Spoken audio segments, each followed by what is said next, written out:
Good morning. These are your Tribune highlights for Friday, January 16th, 2026, brought to you by your Daily Bahamas headlines, especially for people on the go and those who are visually impaired. Please don't forget to like, share, and follow our Facebook, YouTube, and WhatsApp channels. We begin with the main story in today's Tribune. Former Police Staff Association Chairman Sonny Miller has been found guilty on 10 drug-related charges, bringing a high-profile and emotional trial to a close. Miller broke down in court after being convicted of smuggling approximately $1.4 million worth of cocaine and marijuana into Acklands in June 2022. The court heard that the drugs were transported by air and sea, with evidence including surveillance, officer testimony, and admissions related to the movement and concealment of the drugs. The magistrate described the offenses as serious and a major breach of public trust. Miller now awaits sentencing, as the case has reignited national discussion about accountability, integrity in law enforcement, and the wider impact of drug trafficking on Bahamian society. Turning to national affairs, Prime Minister Philip Davis says the Bahamas is at a critical turning point, urging a shift from recovery to long-term growth. Speaking at the Bahamas Business Outlook, he emphasized discipline, confidence, and structural reform, calling for greater focus on diversification, workforce development, infrastructure, and productivity. He said the country's future will be shaped by deliberate choices, not chance. On the economy, the National Insurance Board reported a 14% increase in income, despite reserves being significantly reduced following COVID-related pressures. Officials say higher contribution rates and improved compliance drove the increase, but challenges remain as fewer workers support a growing number of retirees. NIB is now targeting a 25% increase in self-employed contributors to strengthen the fund. Economic Affairs Minister Michael Hakitis says the government is confident it can absorb any revenue loss from zero VAT on unprepared food items.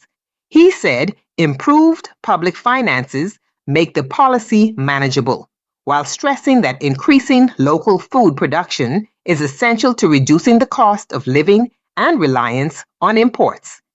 In community and development news, Nassau Village is set to benefit from a major cleanup initiative that will include a new transfer station.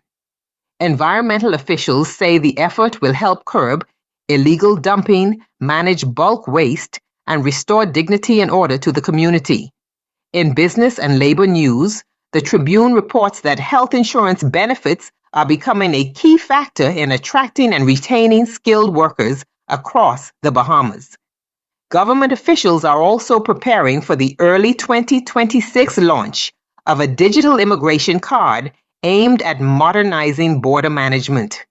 In infrastructure news, Rock Sound Airport is set for a $14.5 million upgrade to improve safety, capacity, and international standards. A Bahamian-led team is also taking over operations of a major water plant, increasing local participation in essential services.